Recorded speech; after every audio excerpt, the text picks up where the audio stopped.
Hi, everyone. Thank you very much for joining me here. It is the last session. I'm going to try and do this presentation fairly quickly so that everyone can get out of here. So my name's Stephen Abbott Pugh. I'm the head of technology from OpenUK. And what I'm talking to you about today is beneficial ownership data. So first of all, just a quick question of who here has actually heard about beneficial ownership. Is it a term that you recognise? Like a couple of people in the room. Beneficial ownership refers to the concept that there be people who own, benefit or control corporate vehicles such as companies and trusts that may not be the legal owners. So they're often known as the people behind the companies or the trusts, the people at the top of the ownership networks, or the people who are hidden behind the scenes. Generally, what you see when you work in beneficial ownership data is that most companies and things are owned in fairly simple ways. They look something like this. There's a person on the left who owns a company. That's all fairly straightforward. The vast majority of companies are owned like this. When you start to get into the data a little bit more, you get more complicated concepts. So you get people who are beneficial owners who may have a role in a trust, which may control companies, which may then end up owning the companies. Or you get into the really complicated, very interesting, newsworthy examples like this one here. So this is a diagram from our website. All the stuff I'm talking about today is written up and published on the OpenUK website. And sorry for the people at the back who can't see this, but what you have here is this company here bought some of the chemicals that blew up in Beirut about 4 or 5 years ago. And a lot of these companies with the Union Jacks on that you can see are British shell companies or companies that were later found to be connected in a beneficial ownership network to the company that bought the chemicals that blew up in Beirut. So this is based on some investigative work that people did using the open beneficial ownership data that's published by Companies House, but also other investigations looking into company records and going into this. So now obviously what we've got here is we've got beneficial ownership that can be really complicated or it can be really simple. And what my organisation, OpenUK, does is we work on beneficial ownership transparency all over the world. We basically believe that this information is really valuable. It should be able to be used more easily, and it should be public. We will get into the nuance of that a little bit later because some of the rules and the laws around this have changed, but fundamentally we believe that there's huge value in this kind of information and that it should be easier to use. Now, why are we doing this work? We're doing it because around 140 countries all over the world have promised to do more about beneficial ownership transparency. My organisation came into being about 7 years ago, and it was inspired by the UK Anti-Corruption Summit that David Cameron, if we remember that many prime ministers back, pulled together. And lots of people came to London, and lots of people made promises about beneficial ownership transparency. And no one really knew what they meant in that, and there was a lot of help that was needed in terms of people changing their laws and collecting data and publishing data. And we've moved on things. There's still a lot to do, but it's just worth saying that there are a huge number of countries that have promised to do work in this area, and I can show you a map that you can find on our website of what people are doing. So here you can see that countries in green are places that have live beneficial ownership registers, so they are launched, not necessarily all public, but they're out there. The ones in purple are currently working on their registers, so just starting this year, America is starting to roll out their register. Australia's promised to implement it this year. And the countries in blue are the ones where they've got plans, but they haven't started working on them yet. So still quite a lot to do. My organisation is about 20-25 people. We're spread all over the world. We've done a lot of work in a number of these countries. So all the pink dots are places that we've done work. So we've worked with about 40 national governments, and we've helped launch about 15 central beneficial ownership registers. Now, the reason, there's 2 slides like this. The reasons that we do this work is because a large number of the countries that we work with have a huge issue where politicians, people who are well connected, use companies often in other jurisdictions to hide money, to win contracts, and the money disappears. So everyone wants, especially around public procurement, to have information about are the real people behind companies so that they can track that information, so they can work out that they're not just giving all their money away to the same people. So there was a report that's now about 8 or 9 years old, but it found that about $1 trillion US dollars is estimated to leave developing countries each year in lost tax revenues through shell companies that hide their beneficial owners or in places where the beneficial ownership information is not available. The other thing to say is that it's incredibly difficult to connect up this data. So the Financial Action Task Force is one of the leading global bodies that's asked to create standards to around anti-money laundering and countering terrorist financing.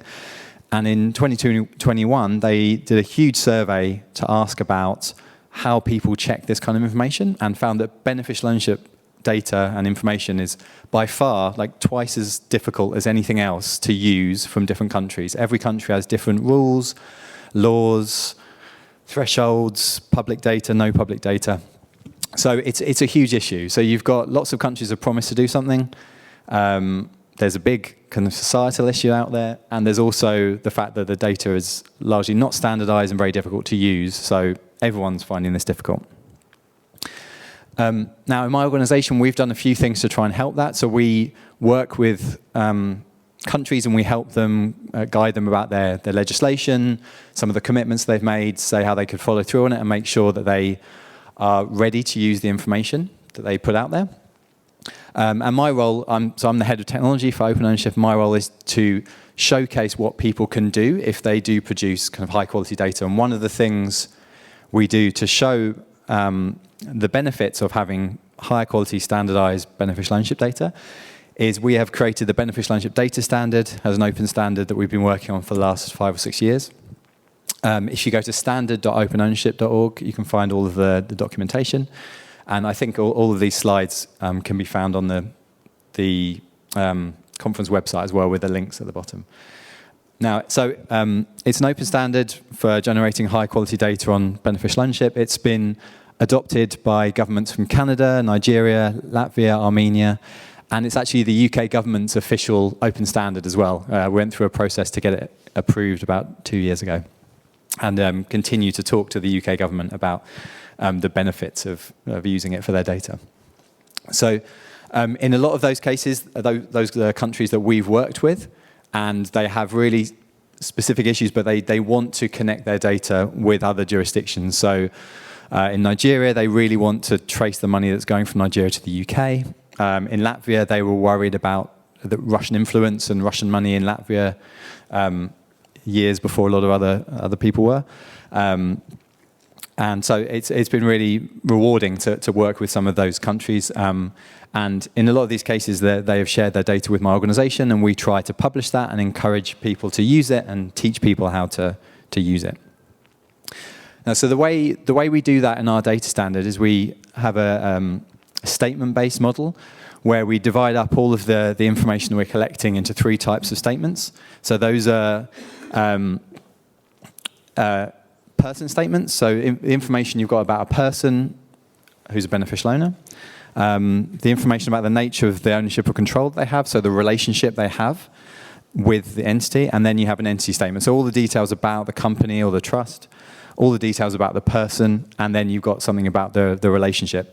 And if you can have the information standardized in that format, you can have simple person completely owns entity, or you can chain all that information together and build up much more detailed networks or chains of information.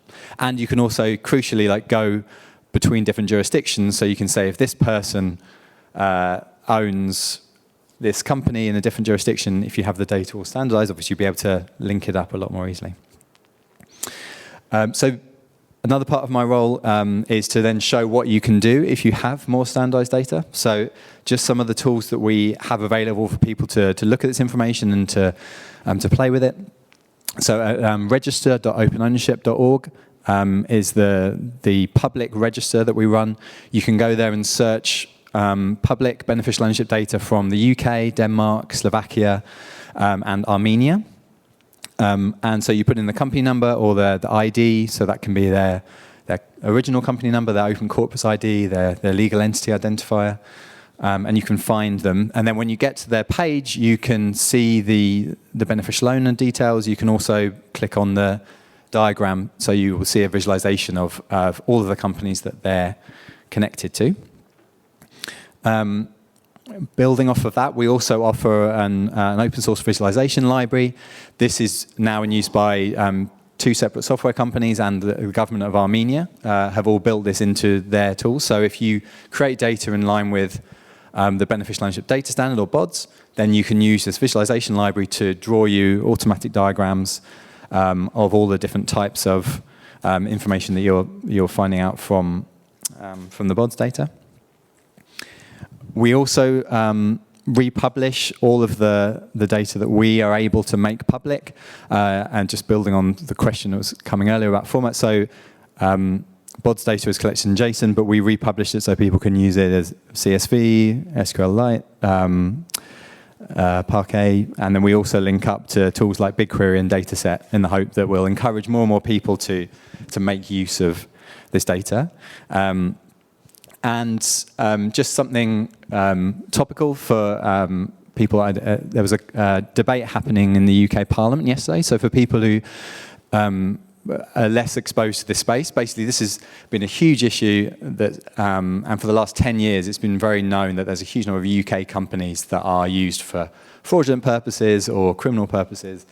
And the legislation to change all that was only passed last October, so October 2023. This is how many companies are incorporated in the UK every year, rising up to 2023 here. So we've got about almost like 900,000 companies being incorporated. This is data where we have taken the UK's person with significant control register and pulled this out, and we have a whole series of dashboards so you can learn about the data, and you can see, for example, what nationalities the beneficial owners tend to have, how old are the companies. You can spot things like there's been about 130,000, 135,000 companies that have been dissolved within less than a year of being formed in the last few years. So there's lots of companies coming and going, disappearing here. Why is that? What's going on? And so all of this is, again, openly published so that anyone can build on those. We've got these same dashboards for the UK, Denmark, Slovakia. We've reused them for Nigeria and Latvia and places. So it's to help people learn about this kind of data and to pull out some insights about what they can learn. We've also got various ways that you can take the data we produce and reformat it so you can use it in linked data formats like RDF. Now, why do we do all of that? We do that so that we can do particular projects that help people answer questions.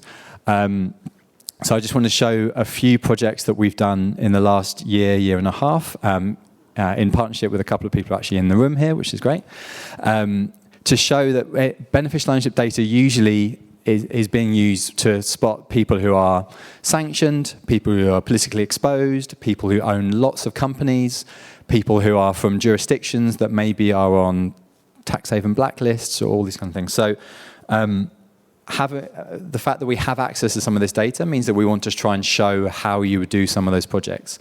So what we've done here is we launched a kind of proof of concept that takes all of the UK's beneficial ownership data, all of the UK's public procurement data, the sanctions data from Friedrich and JD, who are in the room, from Open Sanctions, and also the offshore leaks database. So from ICIJ, the investigative journalism unit, they publish as much as they can of that data. So we've also reused that data. And then what we've tried to do is to pull all that together so that you can say, tell me about this corporate network. How many public contracts do they win? Is there anyone sanctioned who might be connected to them in any way? Are there family members of sanctioned people who are connected to them? And I have a quick video that I am hoping will work. It doesn't need to be You don't need the sound. But so the proof of concept basically gives you the option of going in and looking up particular individuals.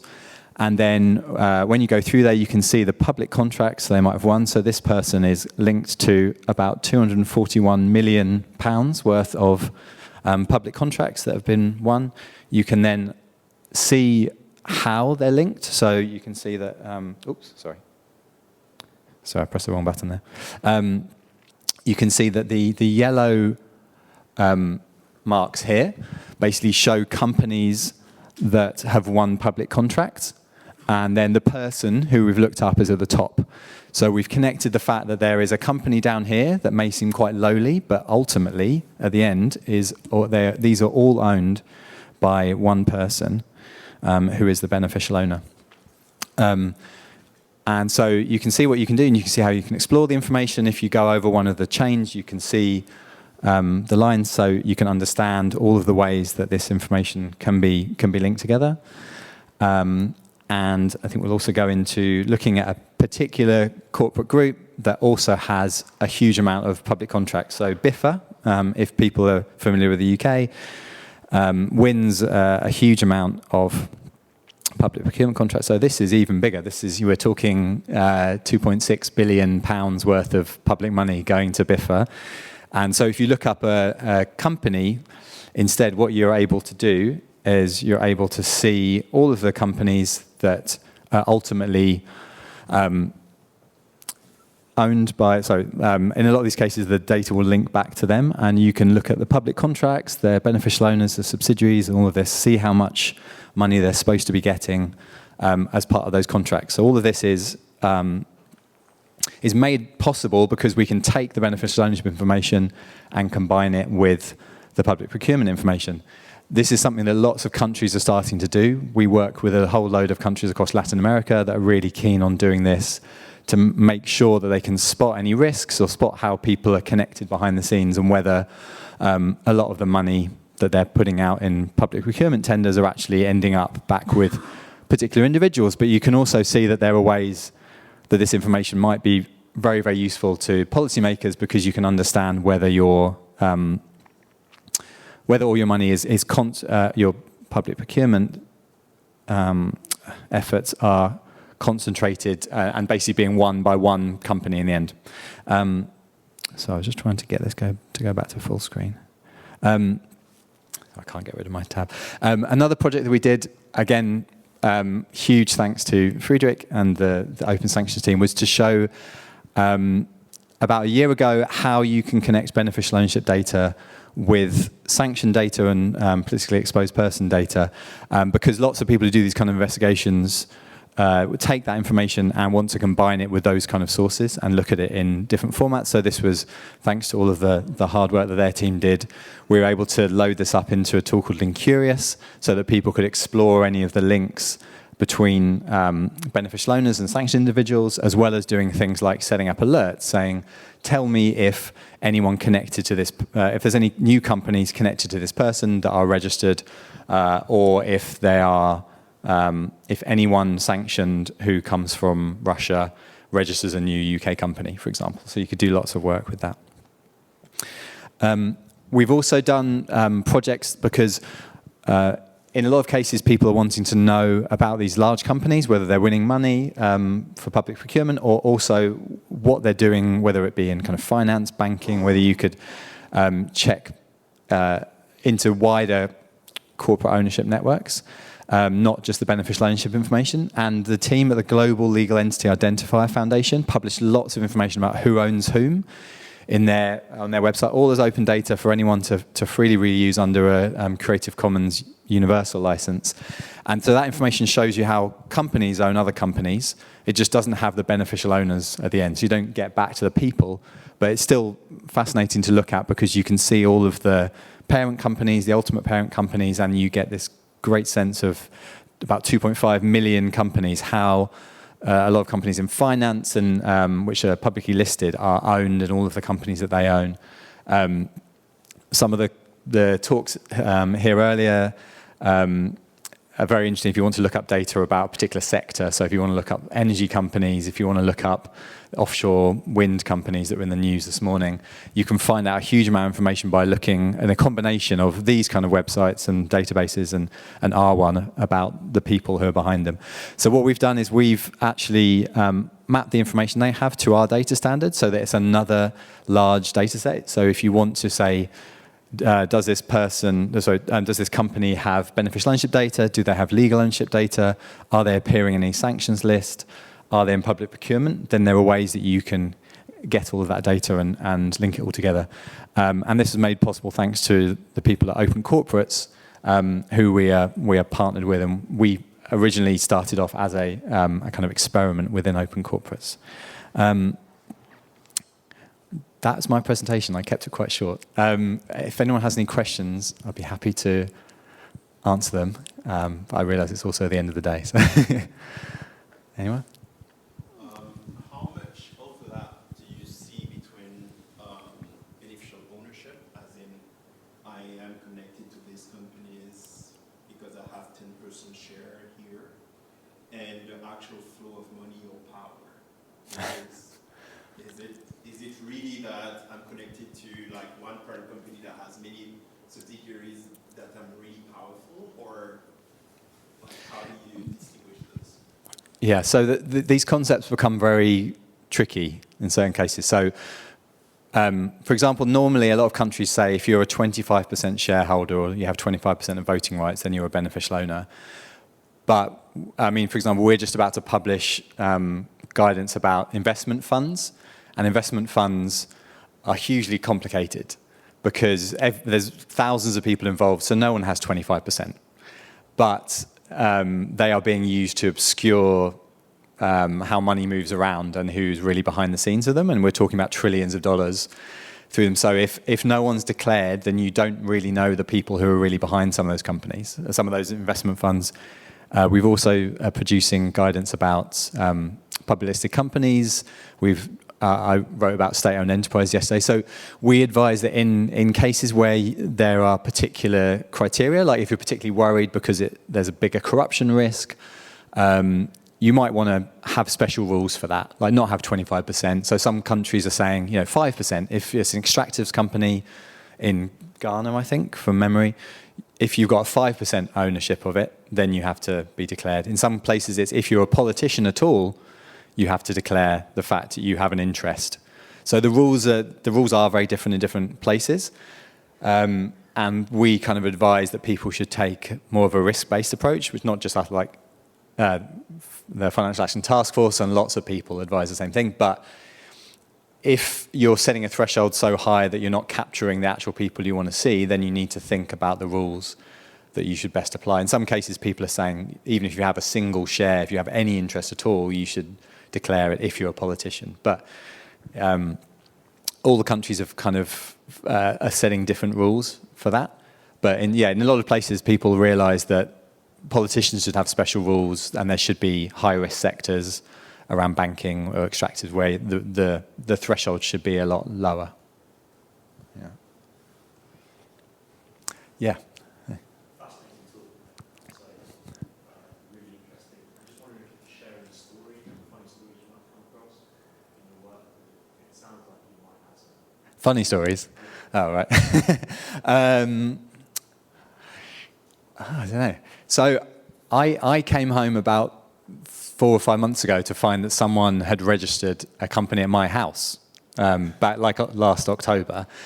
And it was quite revealing to me. So basically, after all of this work and everything, I came home after a week's holiday and was like, I don't know this person.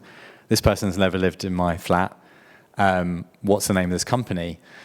And in most places, that journey from then onwards would have been court cases. Like I'd have to go and say, no, this person's never lived here. I'm going to get a lawyer. I'm going to do all of this. This is a situation that thousands of people are facing in the UK at the moment, and there's been parliamentary inquiries and everything like that. If in case this happens to anyone else, there are 2 particular forms you have to fill in that are on the gov.uk website. It actually turned out it took me only about a month and a half to get that struck off.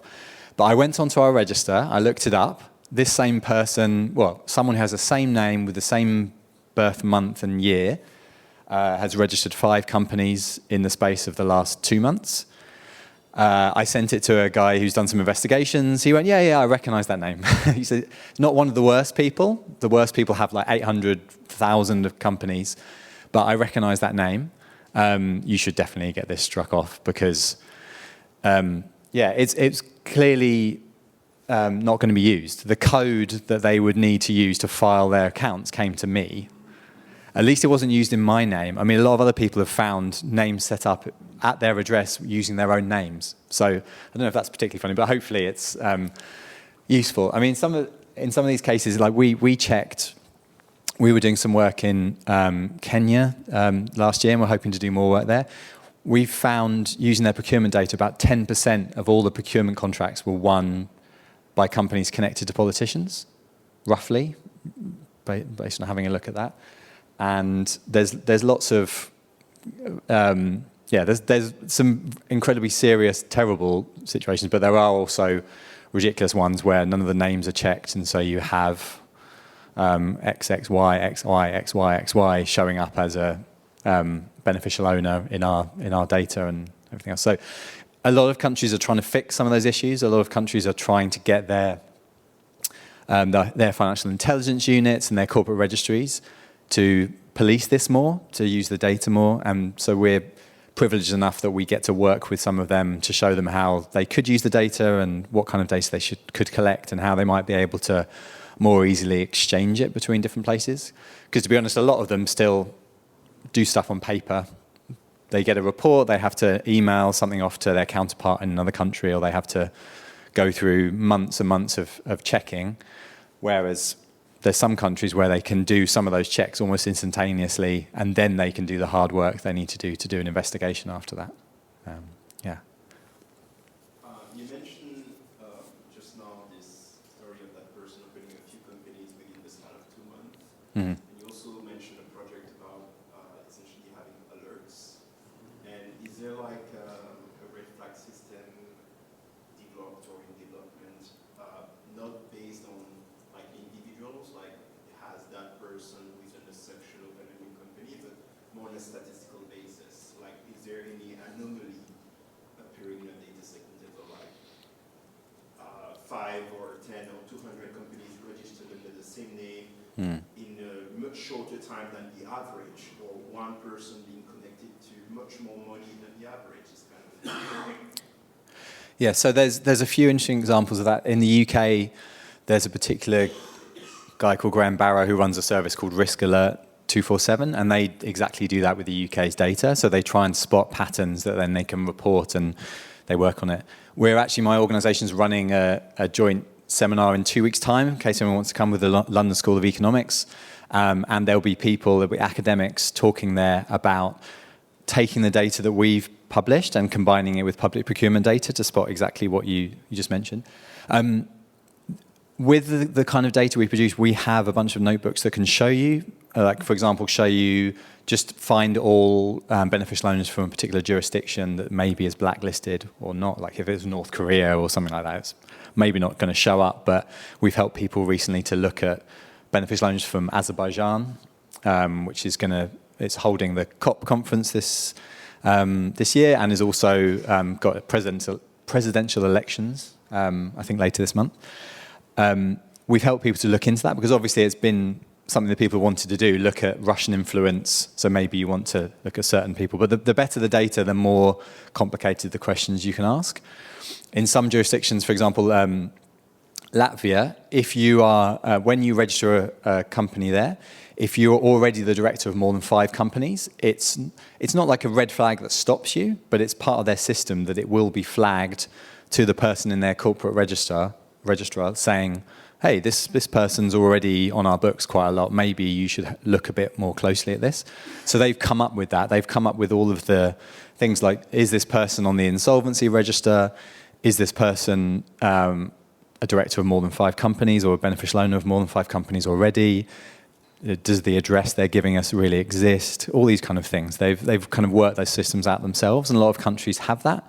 Some don't, and in some cases it will rely on data that doesn't exist, or data from another jurisdiction that you would have difficulty getting hold of. So yeah, there's lots of different approaches that people have. We've done some rough ones, so we can help you spot how complex or how many levels of ownership there are involved with an entity, whether any of the beneficial owners are from certain jurisdictions, how long, obviously things like how old the company is, some of the things like that we can help people do, and we're going to write a bit more about that soon. Yeah. Brilliant. Thank you all very much. Yeah, end of the day, so I really appreciate you coming to join this. Thank you.